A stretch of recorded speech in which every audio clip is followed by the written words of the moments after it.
All right, well, I know some of you in here, some of you I don't.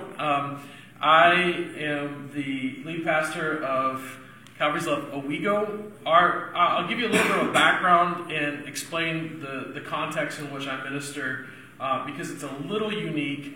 The easiest way to explain my church is that we are a packed church who so appreciates our network that we have with the main church, if you will, Calvary's Love in Johnson City, that our heart really is that we want to do whatever it is that allows us to reach our community most effectively for the gospel.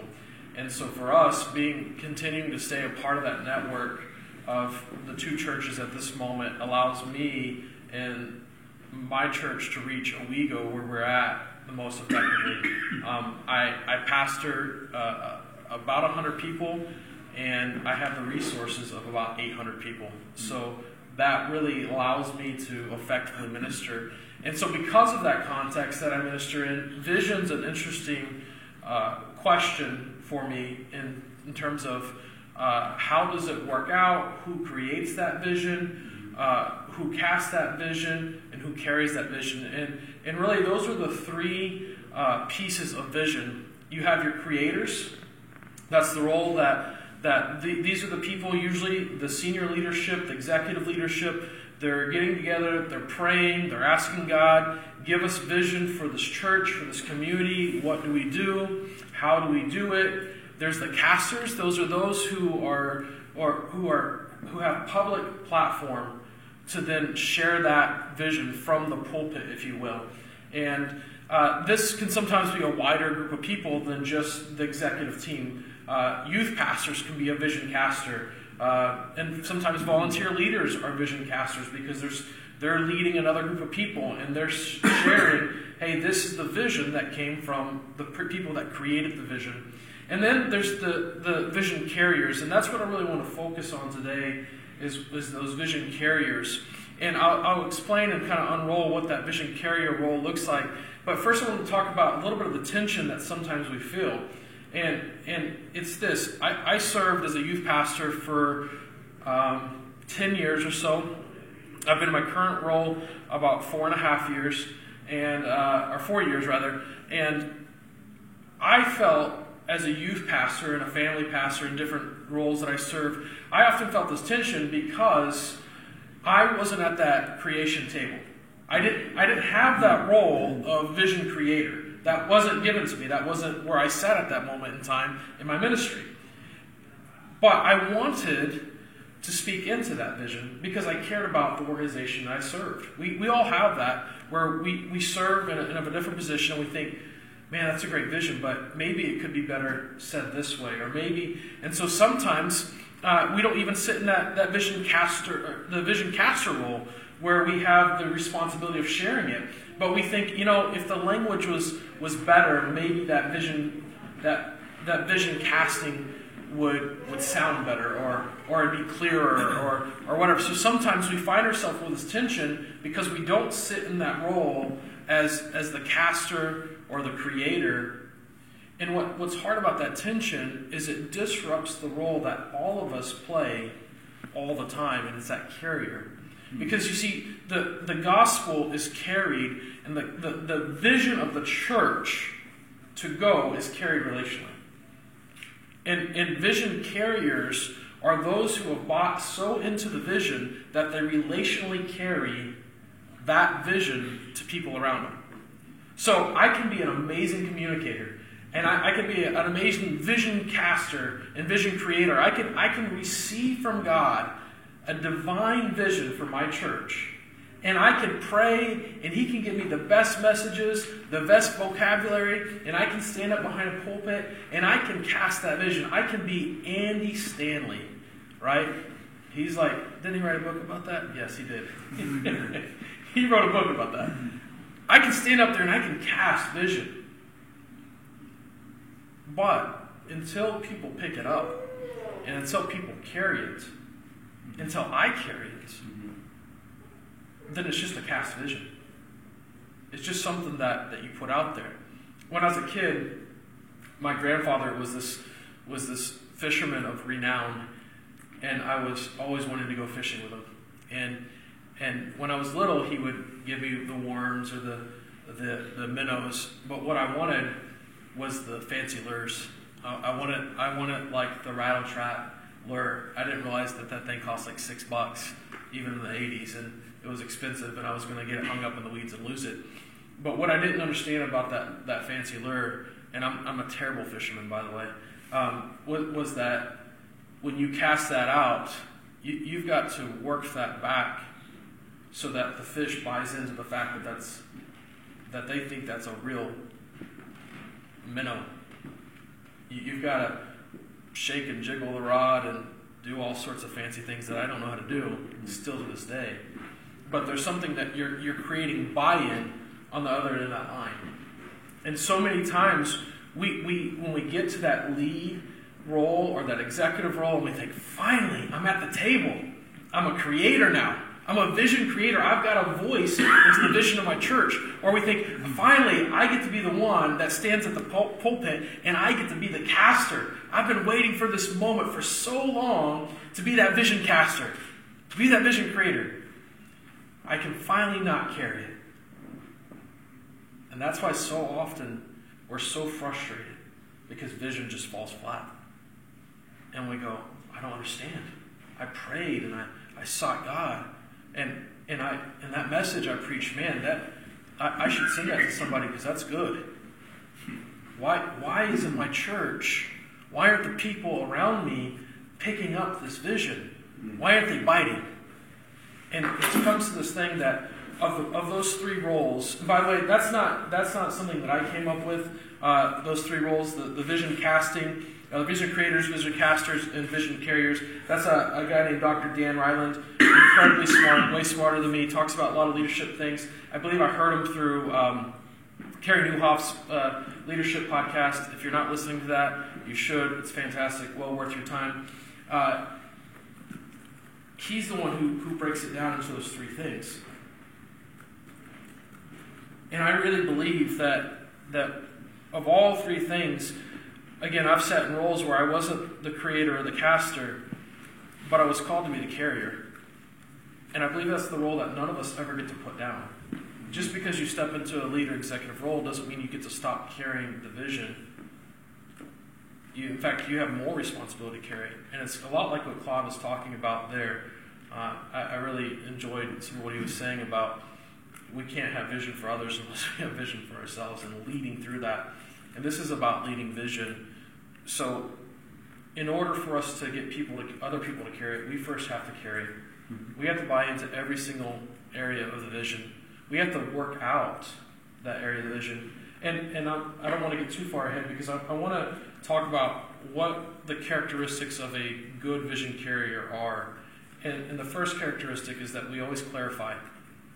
Whether you're the creator, if you're the vision creator, you have to be continually clarifying what that vision is. Not necessarily that God is always changing the vision. In fact, I believe that a lot of times God gives us a vision that is pretty timeless and lasts a long time.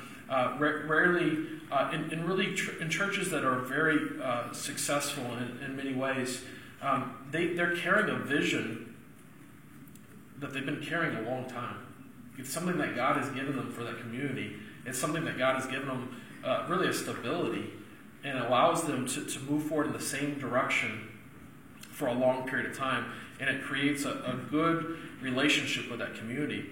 And so as vision carriers, we have to always be clarifying, no matter what role we sit in. If we are the creator, we are the caster, we have to be clarifying to ourselves and making sure that there are pieces of that vision. If there's something that we don't understand or we can't explain ourselves, we have to be making sure that we understand or can explain that ourselves. And there is work in that. There is work. If you've ever sat down to seek God for vision, then you know that there's pieces sometimes that you're saying, all right, how does this play out?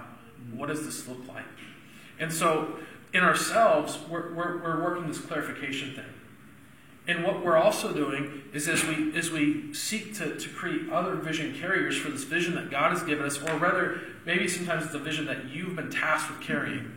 Maybe you're not in those first two roles. By the way, I like this to say, we're tempted to kind of prioritize them, to stack them and say, oh, well, the vision creator's up here, and the vision caster's here, and then the carrier. And I just don't think it's that way. I just don't think we get to I would like to see them on a straight line. They're all equally important. They're all equally important. And by the way, when you can think of it in that way, it removes all that tension.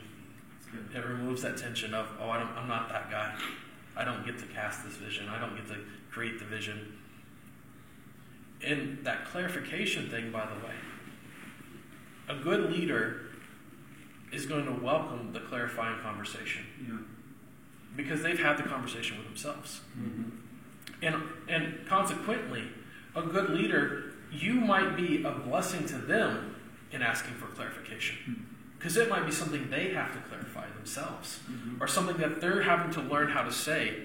You know, how many times do we stand up to communicate something and we communicate it well because we've already had that conversation in another piece of our life where we've had to communicate that truth. We've had to work out that truth. This is why we talk often in illustrations and things like that, because these are ways of communicating things that bring clarity.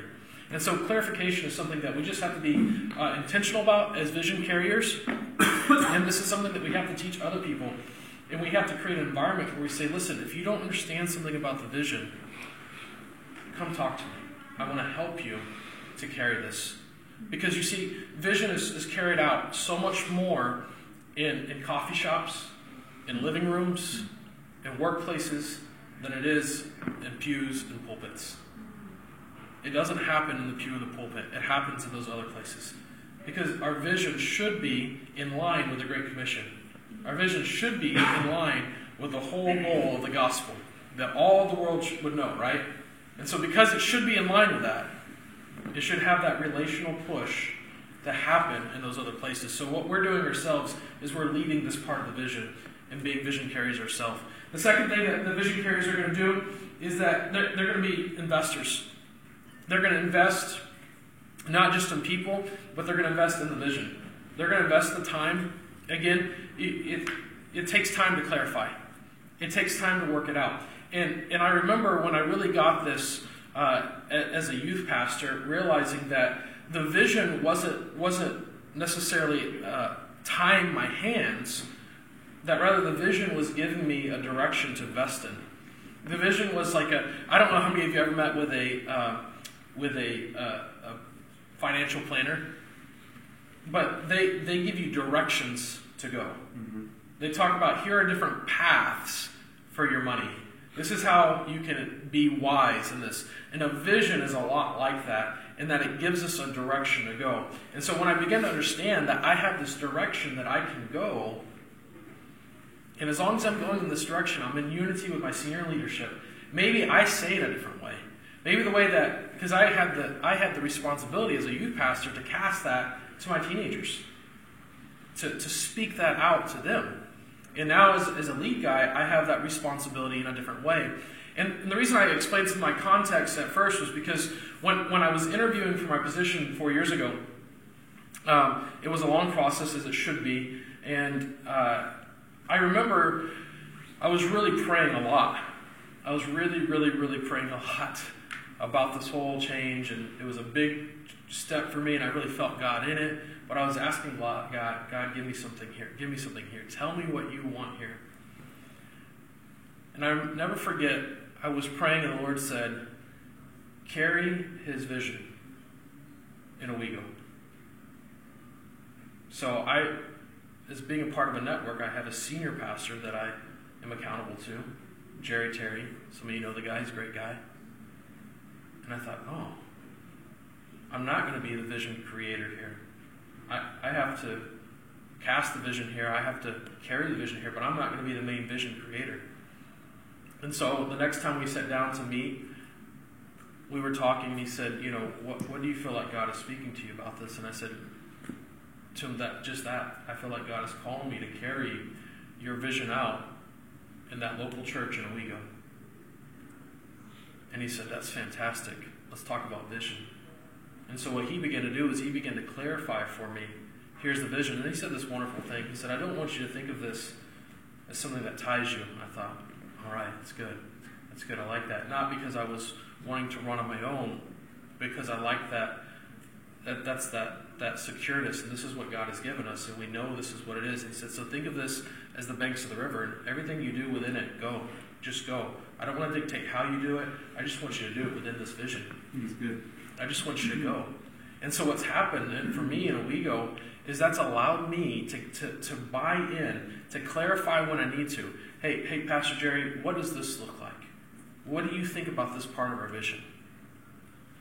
And he'll clarify it, talk about it. And so what happens is, rather than it's a cookie-cutter church, Owego looks like a church that meets the need. Calvary's Love Owego is a church that meets the needs for Owego. In many ways, it has its own unique identity, but it still has the same vision. And so what that's allowed me to do is then invest in that vision in that local body. And so good vision carriers are going to be those. And when we say invest, we always think about money and time, because that's the things that we have the least of, is money and time. But I'm talking about that relational investment. Who, as a carrier, who are you relationally investing in to help them carry the vision too? How exciting is it for you when you're a pastor and somebody brings somebody to church, or somebody says to you, man, this week I prayed for a friend at work and they received Jesus. That's like a bigger win than someone walking the aisle to get saved. I mean, that's a huge win. Like, to me, I would rather see salvations happen around dinner tables than in the sanctuary. I'd rather see salvations. To me, I hope that my children's church, I hope the salvations that happen for my kids in my church happen in their parents' living room. Because that means I'm discipling their parents to be disciple makers. That means that I'm investing in the right places. I'm not investing like what Claude was talking about. I'm not just investing in programming, but I'm investing in people and those relationships. So that's one of the big ways that we're vision carriers. The next thing is to be contagious. This is actually my last point, because I think I'm bumping up on that 20 minutes here. Be contagious. Vision carriers are contagious.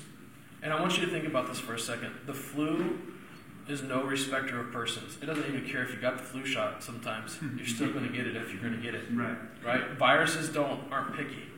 That's good. They just go. I've been guilty of this. The Lord has really convicted me of this before. Sometimes I'm picky about who I'm contagious about the vision with. That's good. That's good. Sometimes I'm picky because I'm too busy.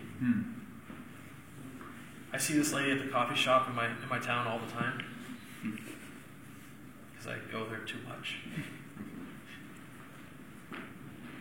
And as I was preparing this, I thought about her. Her name's Carol. She's an awesome lady. I've never shared the vision of my church with Carol. I should be contagious. In fact, that's one of the areas of being a vision carrier that I'm not always good at. Vision carriers are contagious.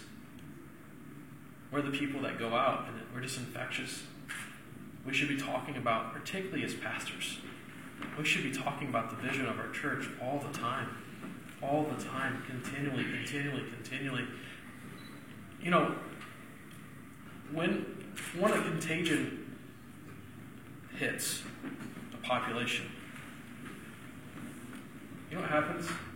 Resources begin to hit that contagion. Think about this for a second. We just had a recall of romaine lettuce. Hallelujah, I don't have to eat romaine, right? There's a problem. There's an issue. Let's attend to it really quickly. And what happens when you begin to be contagious about the vision of your church, one, your people are going to pick it up. And then your community is going to be able to pick it up. And what happens is, and I've seen this happen in my church, resources begin to come out.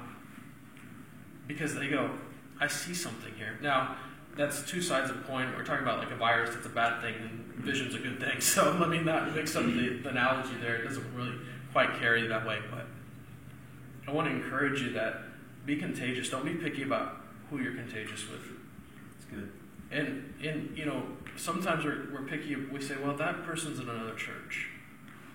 I don't want to push on them or pull on them. I don't want them to come to my church. I don't want them to come to their church. But if you're contagious about the vision of the gospel, how do you know that you're not going to affect that congregation, that church, what God is doing there? What if they get so contagious? with a vision for the gospel to be spread through your community, if they take it to their church, you don't know what kind of relationship they would have with their pastor. Or it may be 2 or 3 people down the line. And all of a sudden, then you're in a community where there's more churches working towards the kingdom.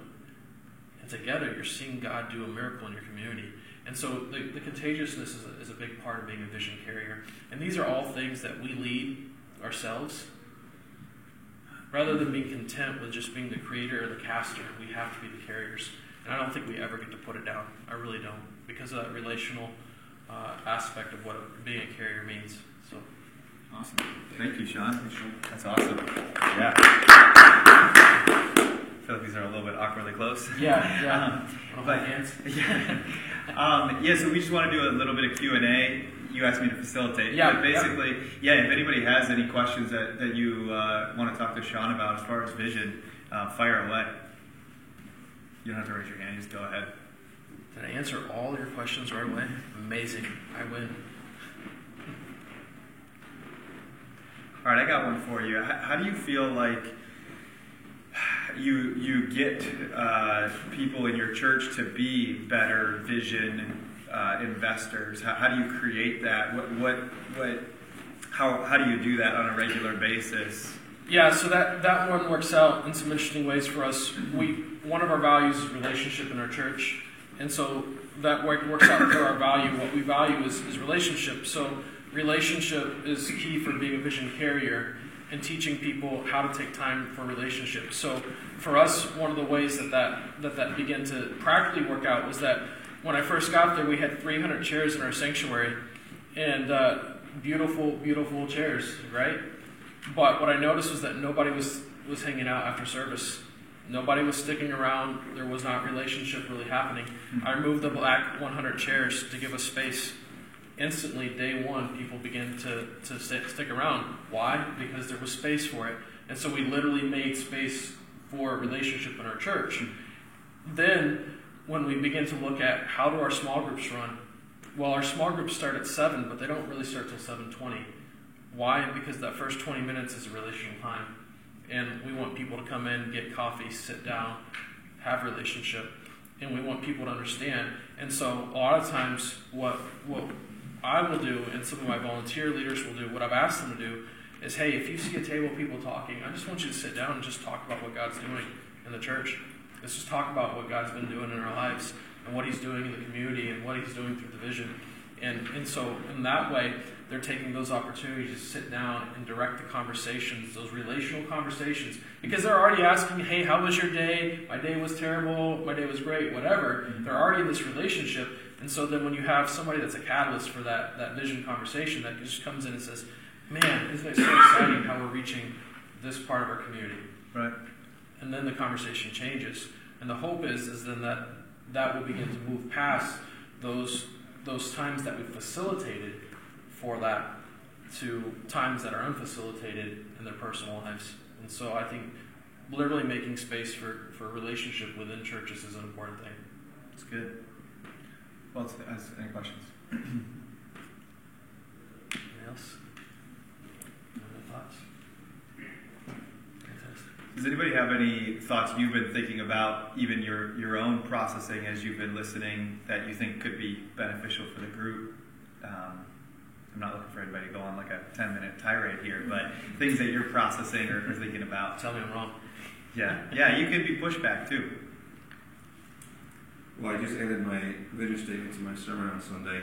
There's like a perfect spot for it, and I wasn't, I don't think enough about.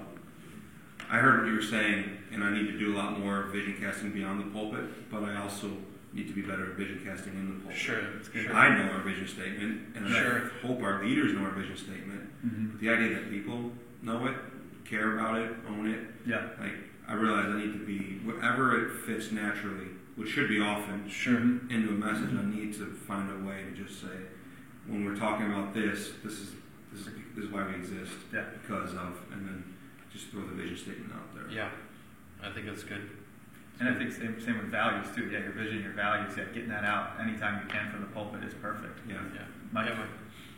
One of the things that I've tried to do is to connect every announcement to a vision statement. That's good. And if we can't connect something to a vision statement. Is it worth doing? Like, Yeah. are we really just, why are we doing this? So Values also?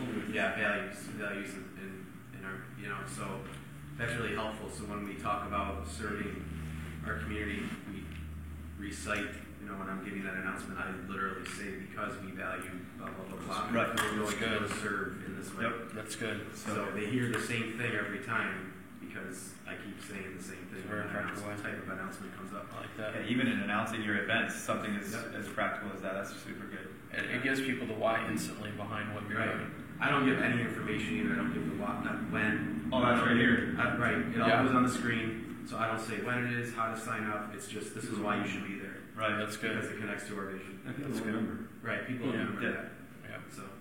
I'll say too, one of the things that we begin doing this year is attaching the vision to our times of offering every Sunday.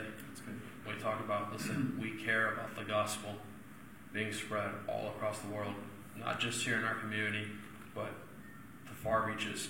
And so we've actually seen God do amazing things in our finances this last year, and some of that has to do with some other things, but that's one of those areas. Just you're talking about the natural times to speak about vision, and we tie the vision and the mission of the church to the giving, so that people again have the why behind it, and it's really important. What does it look like to intentionally to have the vision be part of the youth and children's ministries?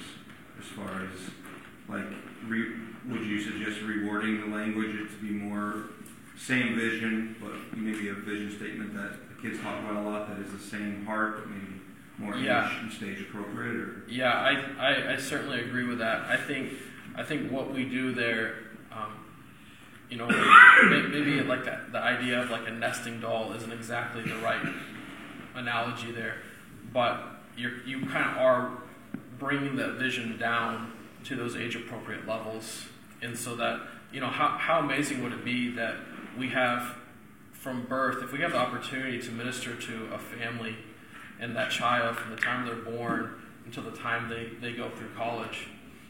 Wouldn't it be amazing if at each stage of their life they're hearing that same vision and it's just continuous and strong in them? And so when they come out the other end and they're finally an adult and on their own, that they have this vision that has just been with them and continually said over and over again. So I exactly what you said. I think finding age appropriate ways to do that. I think also that's where with our staffs and our volunteer leaders, that's why that clarifying thing is always there, and we're always speaking about, listen, if you're not sure how to communicate this or how this works out, please talk to me, because I want to help you refine that language. I want to help you refine what you're doing to reinforce that vision. Thanks, guys, for listening. Great questions, and Johnson, it's your turn. All right. We're back up to facilitate your questions. All right, awesome. So yeah, guys, good to be with you here today. My name is Jonathan Sigmund, and I serve as the executive pastor in Rochester, New York. And a little bit about my journey that'll help inform some of this conversation is I started out as the youth and worship pastor at our church and served in that role for 5.5 years, and then now I've been in this role for 3.5 years, even though I look like I'm 18. So started when I was 9. Prodigy, but I hate to brag. Give or take a lot of things. So yeah, I think for me, when I got into ministry, I just started problem solving what was in front of me. So we had a really small youth group. There was like 3 or 4 kids, and we had the whole youth leadership team left when I came, and then on the worship side, we had nobody who could sing on pitch, and we had instrumentalists who didn't play together. So I started trying to solve that problem and spent my weeks doing that. But I didn't really start to think through the intentionality behind my week and my month and my year till several years in. And so I wanted to just have a conversation today about some of the things that I've learned that I hope could serve you. I think not all of these things are certainly going to be revolutionary to you, but I'm hopeful that you can walk away with a couple of practical things. And the hope and the goal is really, I want to encourage you guys to ask yourself, what should I be changing in my work week, in the way I use my time, to reach people I'm not currently reaching? So that's the thing I want us to think about today. So I've got, like every good talk, it has 10 points. That's what Andy Stanley taught me, I think. I skimmed the book. But here's some ideas for you.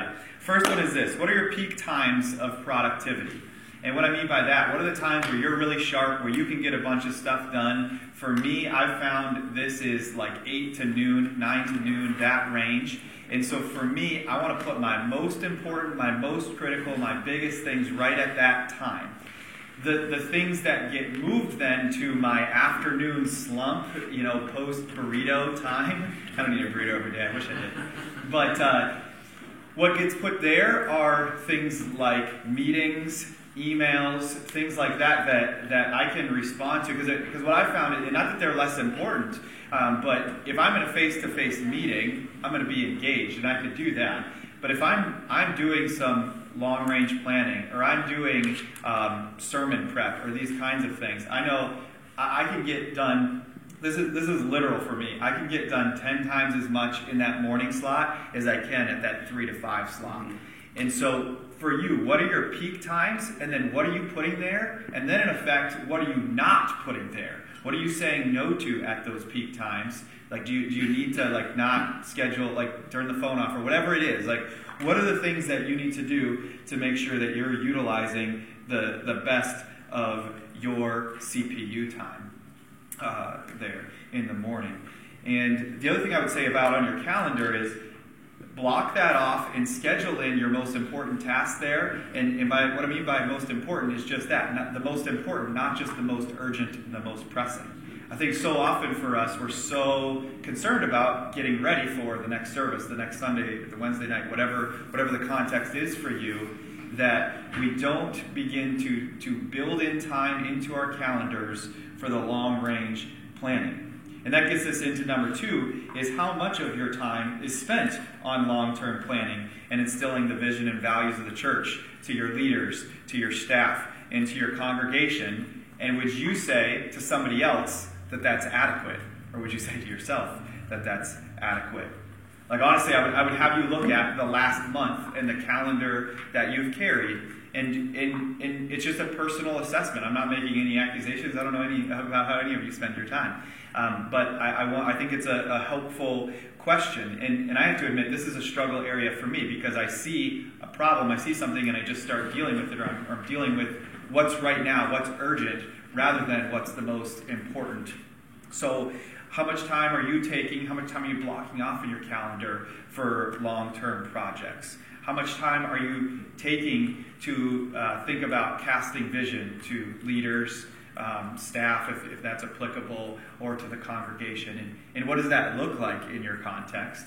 Or this one, how much time are you taking to examine and build the culture you're trying to create within your organization? All of us are vision carriers, and so how can we be helping establish that in intentional ways? Here's the third thing, is use your schedule to inspire and feed your soul.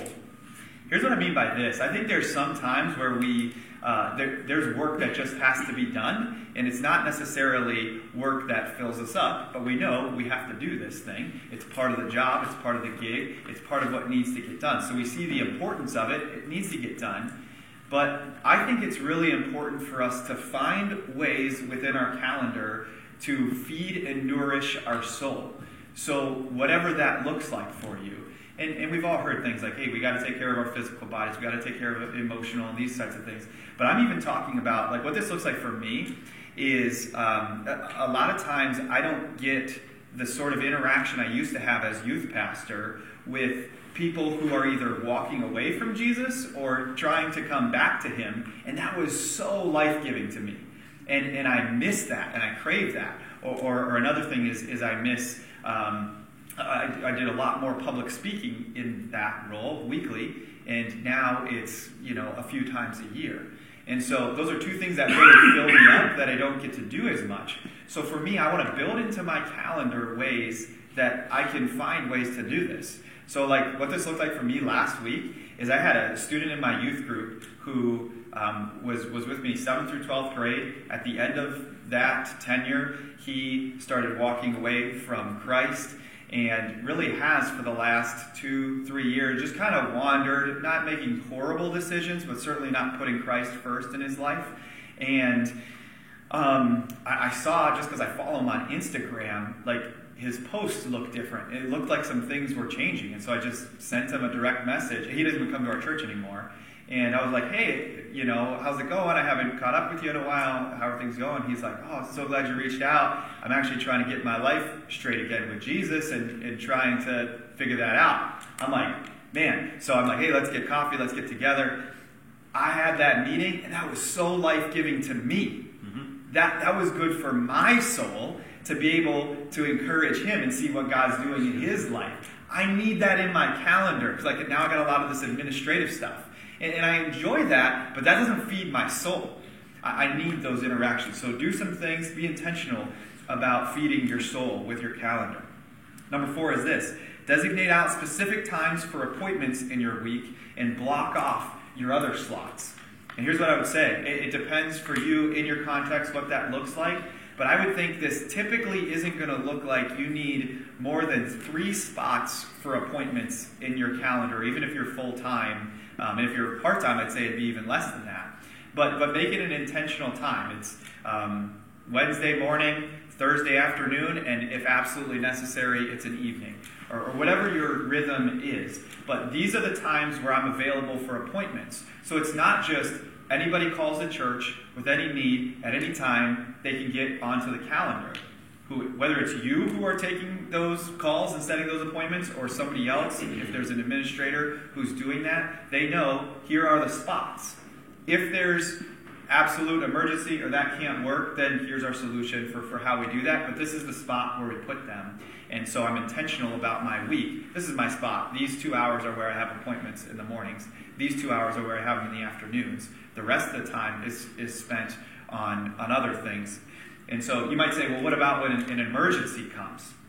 Well, I would say this.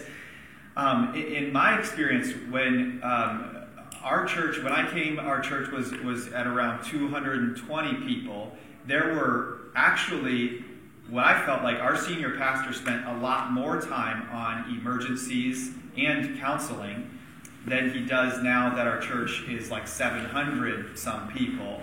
And what has happened with that is part of that's just been due to his schedule. He's bivocational, so that's part of the reality. But part of it is we had an intentional strategy to say, hey, if there's somebody who needs a hospital visit, let's create a team of people who can help and go do that.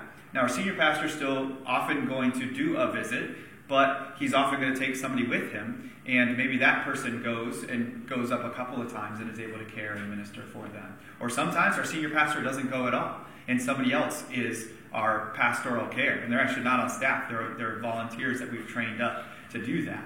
And same thing for premarital counseling. For 20 years, our senior pastor did all the premarital counseling. Now, he does no premarital counseling.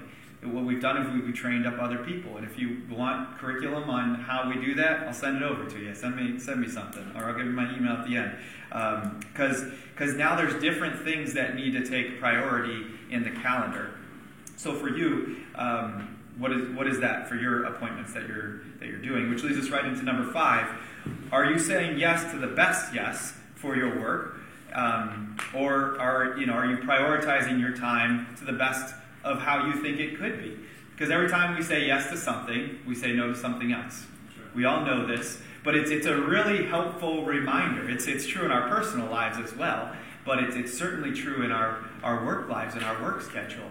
So if somebody calls the church, can anybody get access to you at any time? What I would say is that that's not a healthy long-term solution. Now, if you're a church of 4 people, that probably works for that season. But just knowing both of you and many of you in this context, that's not the case for you. So when is it that people have access to you? And so if you have a church, even say of 100 people or 150 people, you can't meet with everybody all the time. That's not humanly possible. So how are you going to choose who gets your time? Here's how I've thought about this, is how I'm going to spend my time is with the leaders of my church and with the new people of my church. Now, what that doesn't mean is I won't spend time with people who have been there for a long time or people in need or things like that. But if I'm going to choose and initiate, that's my filter. People who are helping lead the church and people who are brand new. Because the brand new people, I want to help get them understanding the vision and the values and what we're about and how I can serve them. And then for all the people in between, so if there's the 10% and the 10% who've been here, the leaders, 10% who are brand new, if there's 80% in the middle, I'm using subjective numbers here, but if there's that 80%, that's where I am trying to train up and raise up other people to be able to care for, disciple, and do that work on a regular basis for the congregation. So if you're choosing who to spend your time with, I would encourage you, that's one thing to think through, is meet with leaders, meet with new people. And even for me, what this looks like now in my schedule and my role, and it might look different for you, but I'm spending 50% of my week typically with leaders in my church, and that includes my staff in our context. But that's how that looks. Number 6, are you doing what you've always done, or are you doing what only you can do? Claude already touched on this, and I thought that was very helpful. But what in your week could be empowered to somebody else? It could be, so when our church had 18 people and it was just our senior pastor, he still got somebody to come in and start helping with some administrative work. It was 4 hours a week, it was unpaid, but it was somebody who was bought in, who had administrative gifts, and that ended up growing into a job for that person for 35 hours a week, way later down the road. But it started just with, hey, can somebody process the mail and print a bulletin or whatever, those kinds of things. So what are ways that we can be empowering people even on the administrative side? Number 7 is productivity apps. Here's what I would say. Choose a few tools, master them, and then just stick with them. Don't try to bounce around to the latest fad all the time. There's a ton of stuff coming out all the time. I would just say just find what works for you and then use it. And it can be Post-it notes if that's what works for you. It doesn't need to be digital. Digital is helpful because then it can go with you where you go. But if it's helpful for you, whatever that looks like, but just pick a tool and go with it and stop using all your time to just keep researching tools. That's not going to make you that. So I'll list off 3 tools that I use. Again, I'm trying to make this super practical. Evernote for note-taking, and I have different folders to store things in. Trello is both an app and a website to be able to organize communications with our team and what we're talking about. Certainly Planning Center is a very helpful church tool. And then to organize my to-do list, I've used 2 different things. One is To Do, the number 2, or Things. They're actually at Things 3 now. But whatever it is, I'm just giving examples. But just find your thing and then go with it. Number 8 is this. It's okay to say no or not right now. And we all know this, but I just want to give you really permission that every opportunity that comes your way is not an obligation, including from your congregation. And so for you, maybe the response looks like this. And sometimes I think we just need language to be able to help say no. So I would say something like this. I don't have the time to do that, to do a great job on that right now, but let me point you to somebody who could help you out really well with that. And I think that could be super helpful. Number 9 is this. Let someone break the tie. Now this is if you can't decide, should this be on my calendar or should this not be on my calendar? Maybe you're wrestling with it, and maybe it's like a recurring thing, or maybe it's just a one-time thing, but you're kind of like, I don't know if this fits kind of my filter for what should be getting my focus and attention. here's what I mean by break the tie, is talk to somebody who can give you wisdom and insight on whether that's the best way to do that. So for me, in my context, I don't use my wife for that. I go to a really trusted friend who I respect, who respects me, elder in the church, and I'm like, hey, Greg, I'm debating, should I be doing this thing? Should I be saying yes to this? Should I not be saying yes to this? He helps me get to my best yes. And honestly, usually it's a 3 to 5 minute conversation. But now I know that I'm filtering it through. It's sometimes just helpful to process and bounce off of somebody. But let somebody else break the tie if you're choosing between, or even between two things that seem equally important. And you're like, I don't have time for everything. So how do I choose? Last one is this, is decision leeches. And decision leeches are people who defer decision making back to you on everything. So what this might look like is you might ask somebody, hey, I want you to take this and run with this. I want you to make a decision on it. And what they do is they kind of research it and they come up with, hey, here are the different options. And now it's back to you, and you're now back making the decision. And here's what I would say is, instead of automatically answering that person and saying, all right, I think go with choice number one. Even if it's something, I would just, saying we need some new signage in our building or something like that for some bathroom things. I'm like, hey, here's the thing, you go run with it. I get an email back that says, hey, here are the 3 options. Which actually this is a bad example because I actually asked for it because I'm micromanaging this bathroom project apparently. But say I had really said like, hey, I just want you to go with it and whatever you decide, but then it ends up back on my plate. What I would say is, hey, I want to have you come to me with a clear recommendation. What are you thinking would be best on this? It's a way to empower somebody else. And I would say decision leeches, just like in the example I shared, are actually our fault, not theirs typically. It's usually us who are setting that up. And, those are the thoughts I have for how we can think strategically about our calendar. I want to hear your guys' thoughts, questions, pushback, concerns. What do you do during your low energy cycles in the afternoon? Did you say that? I did. You walked out like I expected you to do. Wow. What's your name? I've never met you. It just got real. Oh yeah, this is video recorded too. This is real bad now, really bad. That was David Rubik. He just So what I do for those things is emails and face-to-face conversations, because if I got somebody in front of me, then I'm engaged. So is that partly how you determine your appointment slots? Yeah. Yep. Yeah. So for me, I try to schedule my appointment slots all in my afternoon and save my mornings. Oh, the other thing I wanted to definitely share that is a sin I create myself, not really, but I so frequently start my day with checking my email, and that is such a way to create to start with the urgent and the what's right in front of me rather than the most important. And so I've tried to become diligent about, I'm going to check my emails starting at noon, and I'm going to get through them and I'm going to respond to them well. But I don't want to start my day that way with my emails now affecting and setting the tone for what I work on for my day. Is there anything you do so that you go into the day knowing what your most important things are?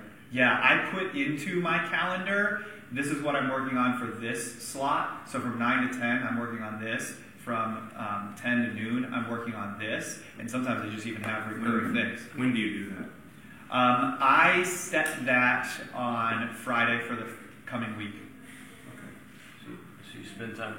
So, and I take about 20 minutes to do that. Yeah. When you say you check emails at noon, is that something that challenges me personally? Because I'm like, an email pops up and I'm like, ooh, email, and oftentimes it's just a sell at Dick's. But yeah, right.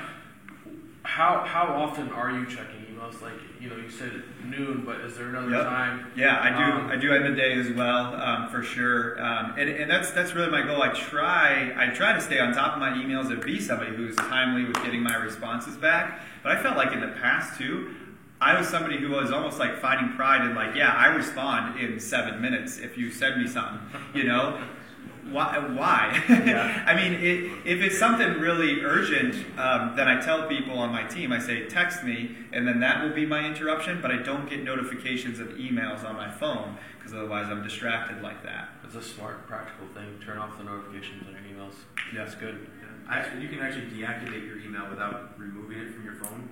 So I've oftentimes turned off all my email unless I'm out of town or know I need my email, because I'm just constantly getting flooded with whatever, Yeah. and none of it's urgent. Yeah. It's a So good practical thing.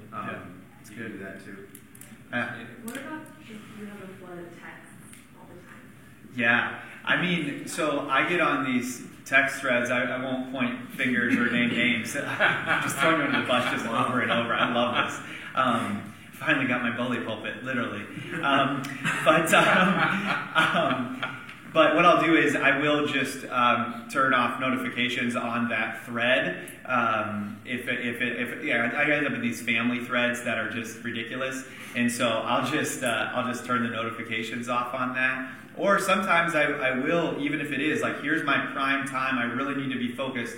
Like for me, sermon prep is one of those things I really need to be locked in, or I get really easily distracted. And so I'll just move the phone away for that time, and then I'll go check it every hour or whatever is necessary, needed. But sometimes I just need to literally just remove it from where I'm at. That's good. Yeah. You talked about how much time do you spend on long-term planning. How much time do you spend, and when do you spend that time long-term planning? Is it quarterly, yearly? What does that look like for you? Yeah, that's a good question. I am not great at that. I have to admit, like as I was preparing, that was the thing I felt like I was convicted of myself, is I need to be building that in more regularly. I feel like a good rhythm for myself would be to have a slot where I'm intentionally thinking about that and preparing for that once a month.